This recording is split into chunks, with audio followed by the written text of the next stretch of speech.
Hello and welcome, everybody. Welcome to the show. We are turning down the music. We are getting live on the mic, and we are officially live with the giveaway. Hello, Johnny. How's it going? Good to have you on board. We are, of course, just now opening the competition for the Bilbo Bongin promo card giveaway. Really cool thing about this specific card, this is the first ever made Faded Monsuda, of course belonging to the Bong Faded Monsuda type. Really like this card. Really fun card.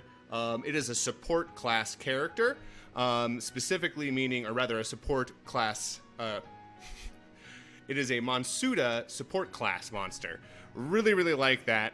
Really like this card, and the reason that I like this card is because it is a disruptor card. If you've played card games a lot, you'll know about disruptors. They're not really cards that have boosted stats, right? You're not going to see impressive health. You're not going to see impressive attack. But what you're going to see are some really wacky abilities that if you don't take care of this specific kind of person, you're going to be absolutely screwed. What's up? We got Game Boy Ali in the house. Welcome. Thank you for showing up. Guys, I really love this guy because, again, disruptor, absolutely love. Because the first thing that I really like about this guy is that he's going to be able to immobilize characters. So Bilbo Bongin will be able to immobilize other Faded Monsuda one at a time, but that could be really big. So someone brings out their awesome card, someone brings out their top Faded Monsuda, tons of attack, and you are completely unprepared. This guy can buy you a turn, and if you have enough defense, he can buy you multiple turns to try and deal with that beefed up card. So he's going to get a lot of aggro, specifically for that one move. Now, here's even the more messed up part. One of my favorite abilities, probably, Dazed and Confused. So he is specifically going to send out a smoke cloud that will confuse up to 3 enemy Faded Monsuda. So the opponent may suddenly have 3 Faded Monsuda that are confused, but what does that mean?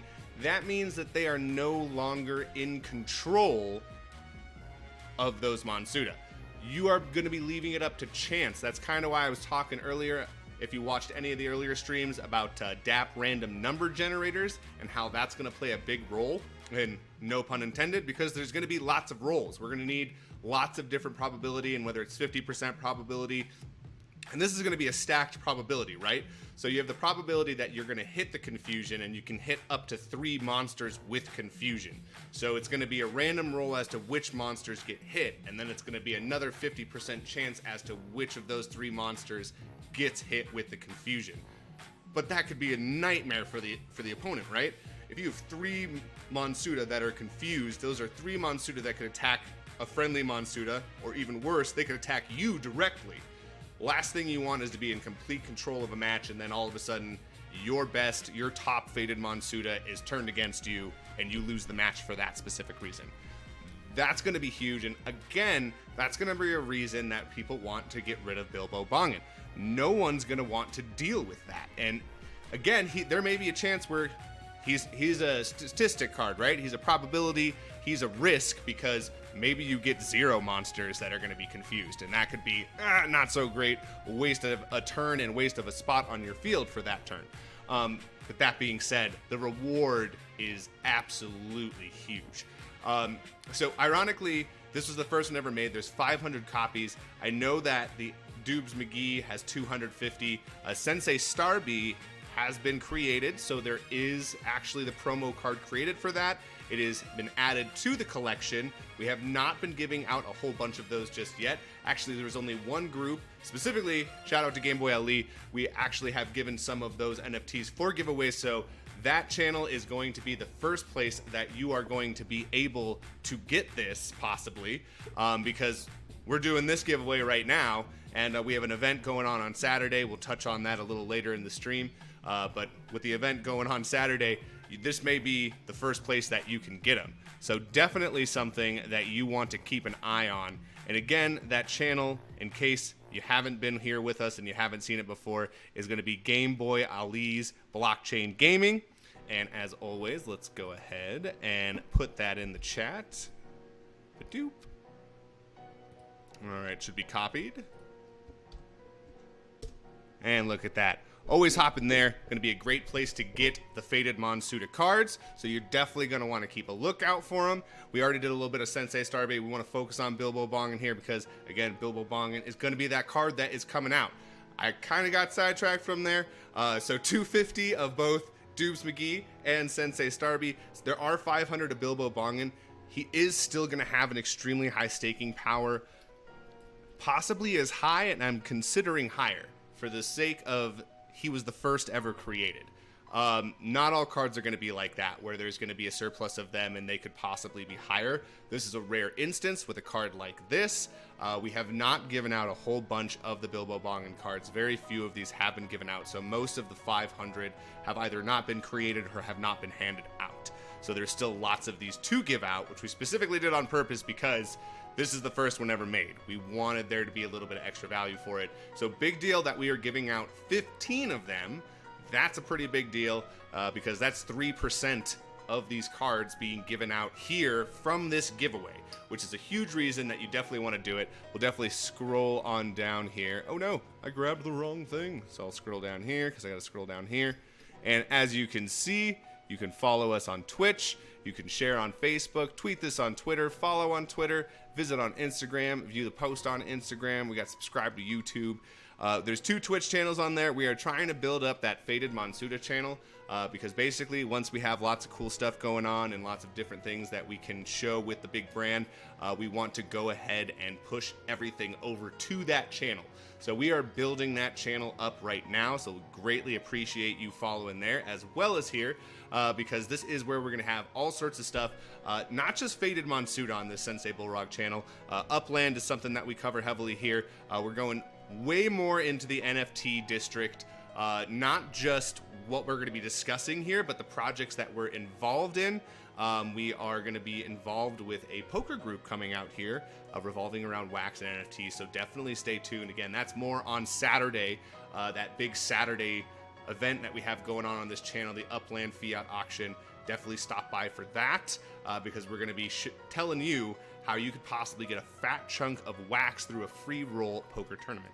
So definitely something that you need to do. If you want to see the link for that dropped, make sure you join us on the Left House show tomorrow.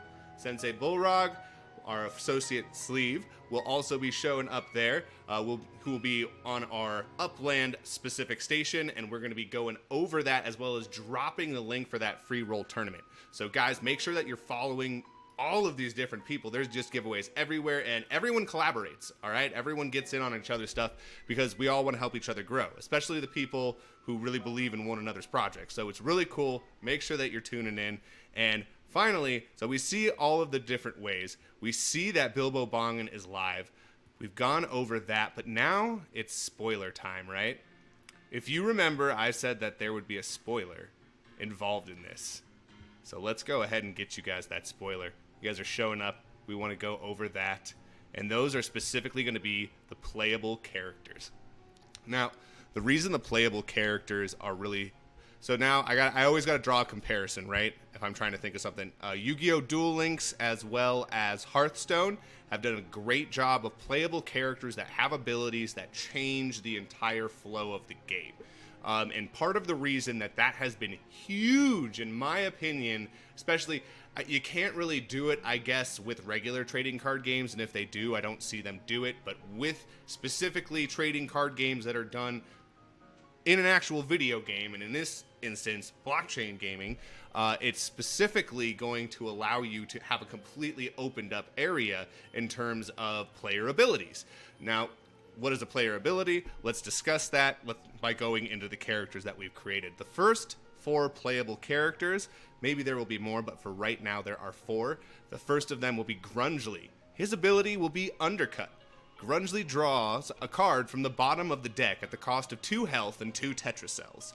So a pretty hefty fee. Out of all the ones, he's got to pay more than anyone. And the reason for that being, and 2 HP, you only have 40 HP, so it's not like you can use that every single turn or else you'll be drained pretty quick. So what's the purpose of that? How could that, why would you want to draw from the bottom? Well, I think we've discussed this. There's going to be characters that have different things, specifically Faded Monsuda, that have different abilities that are going to allow either maybe you to take something from your discard pile or the toasted pile and put it back into your deck. Now, whether that will be shuffled into the deck, whether it goes to the top of the deck, the bottom of the deck is going to depend on the card as well as the card's rarity, because some abilities are obviously more potent than others. So, if you have a card with an ability that allows you to put a Monsuda card at the bottom of your deck, that can assure that you draw the card that you need if you're Grungely. Huge. It may be like the most overpowered one, I'm not gonna lie. But next up we have Spiffsmo, and Spiffsmo gonna be the fancy boy of the group. Ability Goon. Spiffsmo hires one of his weak sauce goons, 1 HP, 1 attack for 2 Tetra cells. So what's the purpose of this? Added bodies, alright? So if you get a really weak drawing hand, so Spiffsmo will be good for as like a late game person possibly for the specific reason, or even a rush deck, which is kind of funny because that goes both ways there. But specifically, the reason that I'm saying that is because you don't have to burn cards to put something on the field that wastes an attack, right? You're not going to take damage from one of these cards being destroyed. So having a token in the way is going to be a large advantage. So, next up, we're going to have Sleekarella. She's going to have Withering Kiss. Sleekarella uses her Kiss to weaken an enemy Monsuda for 1 turn, -1 attack for 2 Tetra cells. Alright, and that is going to be subject to change depending on what the overall attack levels are. But the whole point of this is you will be able to weaken a specific character, and what would be the benefits of that? Well, if you have HP on each Fated Monsuda that goes down after each battle, then if you're able to weaken someone's character, then by theory, you would be able to possibly destroy that card that would normally destroy you, but instead your character, your Fated Monsuda, has a couple HP left, which means that someone else would have to engage in battle, another Fated Monsuda would have to engage in battle with yours, thus doing some extra damage to another card. So really, you're going to have to think, you're going to have to put your thinking cap on, because a lot of people are going to hear that there's no magic cards, and they're going to be like, all right, sweet, this is going to be super easy, like 1 meta, 2 meta, we're done. Not going to be the case, not with the playable characters. There's going to be a whole lot more thought that goes into it, and guaranteed there's going to be metas that we didn't even think about that end up possibly being the best stuff. You know, I like to think that I'm awesome at these trading card games and I'm really good at coming up with different strategies, but you know, meta strategies are on a whole nother level. Finally, we are going to finish off with Hefty Honey. She is going to have the ability Badonkadonk. Hefty Honey adds some padding by spending 3 Tetra cells to add 2 armor to herself. So the only person who has the ability to add armor to themselves, Hefty Honey, definitely someone that can be a late game character. The ability to add armor, your armor, when that takes damage before your HP takes damage. So that's a really big thing, because once you hit 0 HP, the game is over. Another fun caveat, you can have armor and still lose the game by hitting 0 HP. Now, if you heard on our last thing, Sensei Starby, when we talked about him and gave away his spoilers, he had Starby Strike, which has Armor Pierce and ignores armor. That is true for the playable characters as well. So, the Monsuda card sharks are not saved by their armor when it comes to Armor Pierce abilities. So the Armor Pierce only goes, and so the armor only goes so far. That being said, not a lot of cards are going to have that Armor Pierce ability. So there's going to be very few. And again, we're trying to do this to create these checks and balances. If one deck can crush another, we want to create another possibility to crush that possible meta. We want it to be a triangle of sorts. And if you don't know what that is, lots of games implement a triangle, and it's not even necessarily a 3-pointed thing. Obviously, the more points there is, that's the size of the shape. But the whole point is that you have one thing that defeats the other thing, all right? And each one kind of is a little... This strategy will beat this strategy more times than not, but it will lose to this strategy more times than not. And that's how you kind of create that fairness as well as that competitiveness. And also, you know, not everyone's going to be able to collect all of the same cards. There's going to be a limit on them. So we want to make sure that it's possible to run multiple kinds of decks. And obviously, if you get a bunch of mismatch, that sucks. you're not going to be able to necessarily, overcome that. But that's why we have the staking ability, because with the hybrid cards that are very, very far in the future, but nonetheless, the hybrid cards, which are a class, not a Monsuda, not a type, rather. Let's hit the bong for the THC, bro. Absolutely. That is actually why we kind of have we got Bilbo Bongin's got his lit his lit bowl in there. You get, otherwise it's not activated, right? You got to activate the THC with fire, thus creating the dazed and confused effect. We've thought about everything here. We've even with these little goofy pixel pictures, we actually, because we're really gonna go hard into the lore, and each playable character is gonna have lore. At each Monsuda, all the different things like that. They're gonna have regions and things where they might be found. So we definitely want to keep your eyes open for that. And keep in mind, it's not Weed Monsuda, it is Faded Monsuda. So perhaps new regions bring new Monsuda. Keep that in mind. Again, your meta strategy right now will not be the meta strategy way in the future. And no one has a meta strategy right now because the cards aren't all out. But regardless, whatever the first meta strategy that comes out will not remain it. We want it to be constantly evolving, but we don't want to make the new stuff that we implement so powerful that it makes everything that came before it irrelevant. We want to combine and mix everything. We want cards from the old decks to be good in the new decks, and so on and so forth. We want there to be interchangeable bits, and definitely all sorts of different, and maybe you'll get hybrid decks down the road. Maybe people will be able to combine things that have unique effects that you normally wouldn't put together. Take a look at Hearthstone and see all the different strategies that they have going on in Hearthstone. It's absolutely nuts, guys. It's absolutely crazy the amount of content they have coming out of Hearthstone and all the different strategies. You can't even keep track of them all. But with that being said, the flair died out a tiny bit. It's still a huge game. Everyone loves it, but you could tell that people got upset with how frequently cards got released and how fast whatever you just bought was no longer worth anything. And just here's a new thing and everything destroys everything that came before it. All the previous stuff is nerfed. And that's the other thing is these cards get nerfed on a regular basis. And that's what I am really intrigued about, is that we won't necessarily be able to nerf. Now, those of you that are like, haha, my card, it's unstoppable, that's great. You're probably going to wish that we were nerfing, because that only leaves the option of the old Yu-Gi-Oh! Ban list. I know it sucks, but ban and limit lists are going to be possible. We already plan on only allowing 4 of each card for right now into each deck. That may drop down to 3. 3 is a standard for so many reasons. Just an unbelievable amount of reasons, but we're not sure what the amount the deck is going to be. As of right now, the deck is hovering around 60. That being said, that may bring the card count down to 3. We also think that 4 would allow enough for that, because when you think about it, you can get quite a few different cards in there with 4 apiece. But that being said, we don't want someone to just depend on that one thing. There may also be a limit based off of the rarity of the card. So therefore, you cannot just stack up on nothing but super insane, awesome decks. And that's something that you should... And keep in mind, we do want to have sort of a free play.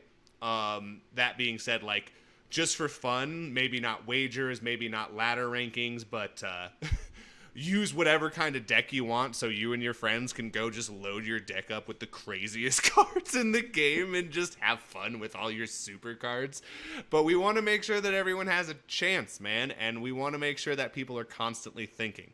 All right? We're trying to balance the profitability of the game and the people who are going to come here to play, almost professionally to try and earn cash, as well as the people where it's their weekend, they want to chill out and they want to play some Faded Monsuda and whoop some butt and hop on and absolutely kick ass. So we don't want to turn off anyone. We want people to be able to come in. We want everyone to be able to afford the packs. That being said, there's something crazy coming in the works. there may be packs sooner than we anticipated, and it may not be for the game, but there will be a use for them. We can't go any further into detail. Again, you really want to tune in on Saturday, guys. The promo cards that you have included may be increasing in value because, again, there's a use coming for them. And a really good one at that. One that could increase the amount of wax in your wax wallet. So, you're going to want to hold on to these cards. Hold on to them for right now. I'm dead serious, because you may be throwing away a possibility at a nice, dare I say, poker tournament? Stay tuned. Stay tuned. If you want to hear all the details, you're going to want to join us on Saturday. Join us tomorrow on Left House, not here. Go to YouTube. Go to Left House. Check out his channel. As a matter of fact, we're not even going to trust it. We're going to put the link up here. That's what we do. That's what we do here. Yeah. Going to Left House. Going to Left House. 100 USD worth of wax. 100 USD worth of wax being given away. Split up between 4 people, 4 prize wheel spins. Show up at the beginning of the show, 1 p.m. Eastern, 1 p.m. Pacific time. As you can see, the Upland Action News coming in hot. And let's go ahead and pop up this description right here. The Upland Marketplace, they are coming in hot with a big $100 USD wax giveaway and announcements. And then we have this wonderful bit right on here. Guys, check it out. There we are. There we are. So, show up here. Make sure that you're coming in there. We are also going to be reiterating, and let me get my Upland peeps. We got to make sure you got that auction, because that's not showing up there. We got to make sure that we get that in there. We're going to be posting that in the YouTube as well, the invite for that. So let's go ahead and go on here. Got to get you guys that invite.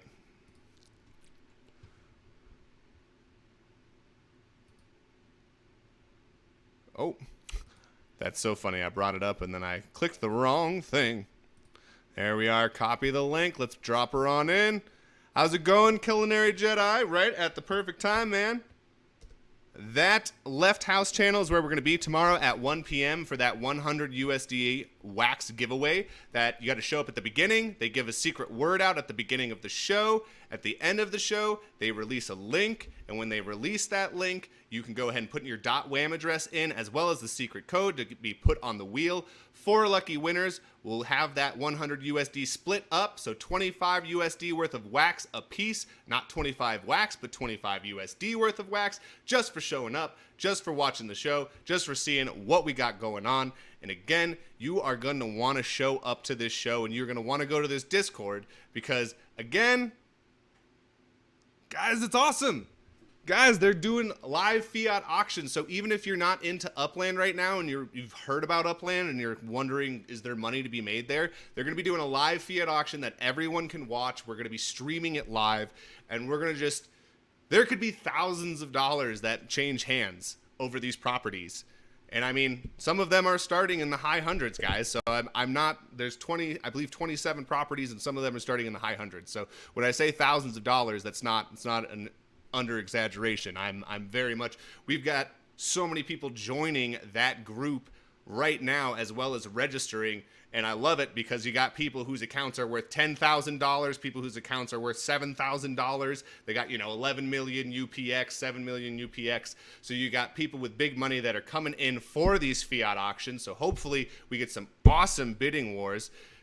And thank you for that shout out, Culinary Jeditori. Jeditori. That's not, I said it wrong. Culinary Jedi Tori. That's a 3-part name there. It's not Jeditori. Shame on me. I'm a Star Wars fan. I should know that. But absolutely, he won 3 on the wheel last night. After I talked about how, no one's gone on here, no one's won this, we had 5 last time, and we had 7 people, and there was still 1 for each person. And this time we've got 30 entrants. We've got 197 people on the wheel, and spin 1 and spin 2 are going over to Culinary Jedi Tori. I was absolutely cracking up. Absolutely cracking up. So, guys, that is actually the end right here. Make sure that you look up in the chat. We have the .give, which we'll go ahead and post that one more time. Why not? It's all the way at the top. Got to have it on there twice, right? Boom. So there's the giveaway for Bilbo Bongin. Again, this could be an entry card to something worth quite a bit of wax. We can't go into it. Not until Saturday, not until the live auction, which even if you're not an Upland person, that announcement has nothing to do with Upland per se. So you want to show up, you're going to want to hear about it. It's going to be absolutely awesome because, again, really, really big implications for the Upland metaverse, really big implications for the group that is hosting the auction as they evolve and start to move towards a brand new image and a brand new setting. And we're going to see exactly what that looks like. And really cool thing about that, we'll be sitting down with the creators of the auction bot, as well as someone else who's going to be telling us about the direction that we're going to be heading. So if you want to find out, you're going to have to tune in. Thank you again for joining us. We hope to see you soon. Hope to see you on Wednesday, tomorrow in Left House, Thursday, because that's when the competition is going to end. And, of course, we hope to see you on Saturday. All right, thank you so much for joining us, guys. Have a good one. Good night.